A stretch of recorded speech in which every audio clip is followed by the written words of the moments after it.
Hey guys, welcome back to my channel. This is a video on how not to do your foundation. It's fun. So that's me. Oh my god, I'm so hopeful and bright-eyed and ready to go. So what I'm doing here first is color correcting. I'm using my Makeup Forever cream color palette.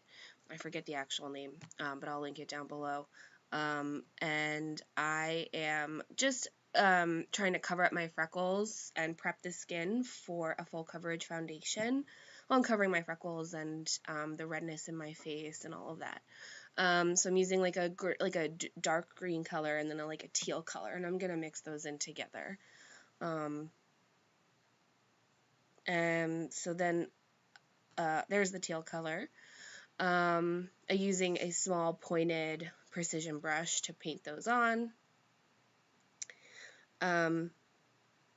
It's gonna look so weird. I actually learned about this from another YouTuber. I think her name's Maria.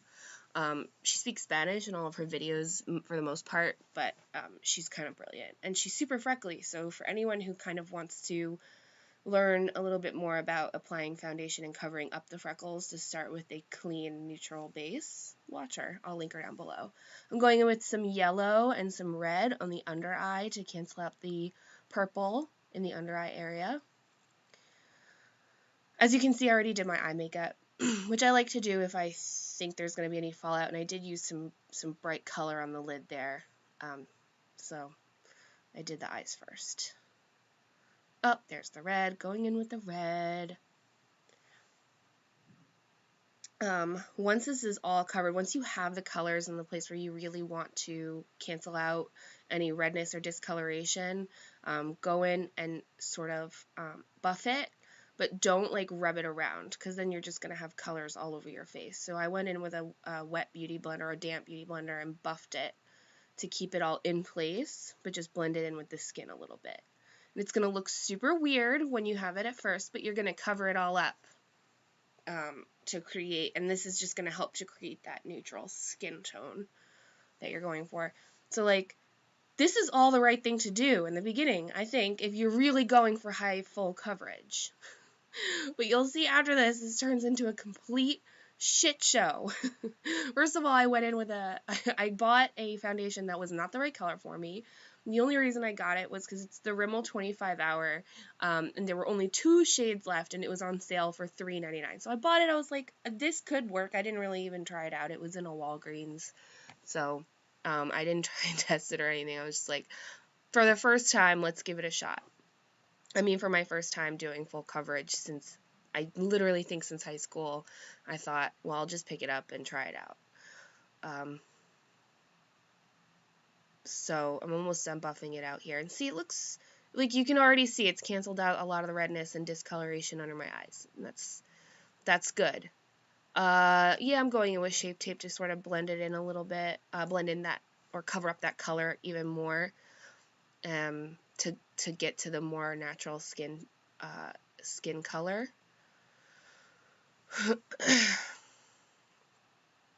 I can't even tell you guys, this got really frustrating for me, and I want to warn you right now, the second half of the video where I'm like really struggling to buff in my my cream contour, I accidentally deleted it, so it's not here, but it doesn't really matter because that was really a lot. It was a long portion of video that was really just me like looking into the mirror, buffing, looking into the mirror frustrated, buffing it out, looking into the mirror, buffing it out. It was like it was just a nightmare.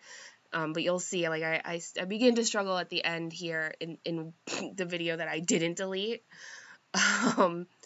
And then I will show you the finished product, which I'm pretty happy with, even though there are a lot of problems with it.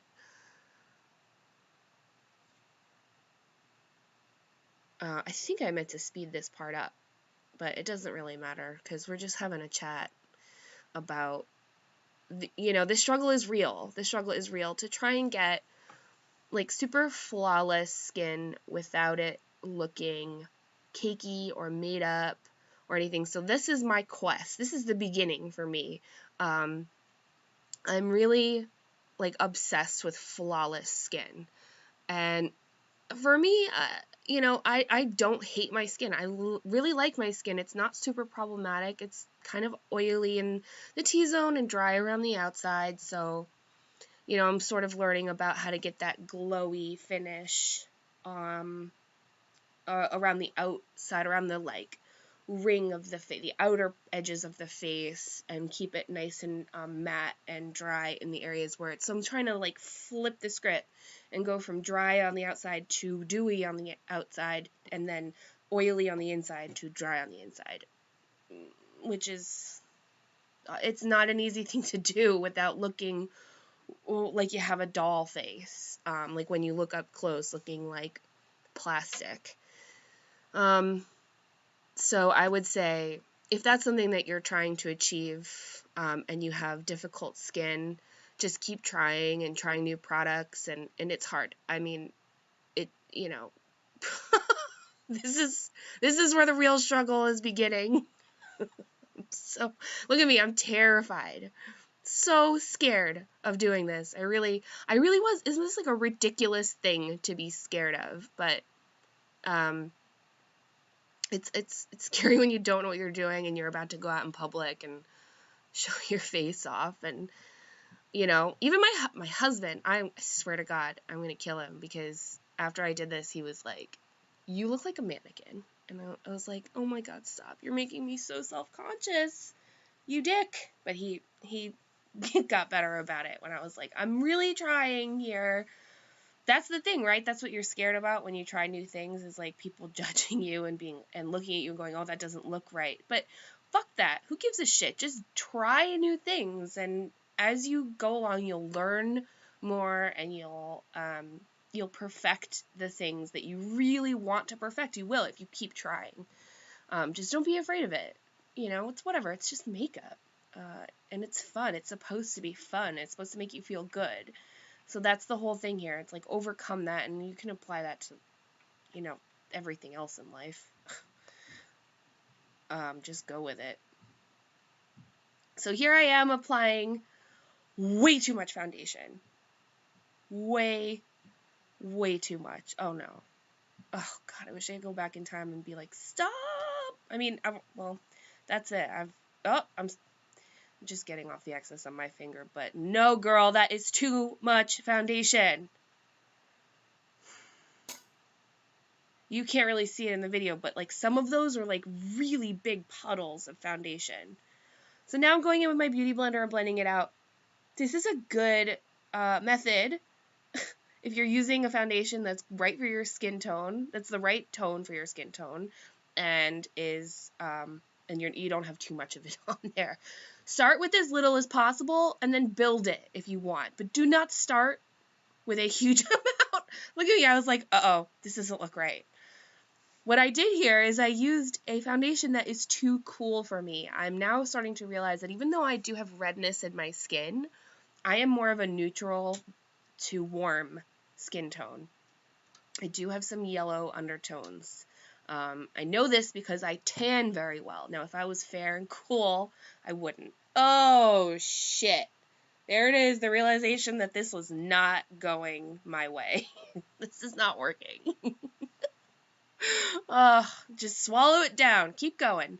I really powered through. I really wanted to turn it into something that was wearable. It was. I went out in public like this afterwards, and nobody looked at me like I was a total freak show. So it's fine. Oh man. This is where it really goes off the rails, because I am not an expert with contouring just yet. So now I'm applying this with my finger, and this shade is way too dark for me. I'm applying way too much because it's on my finger instead of a brush.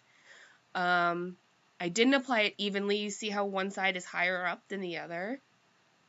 I'm just trying to help you so you know, don't do this. It's a cautionary tale.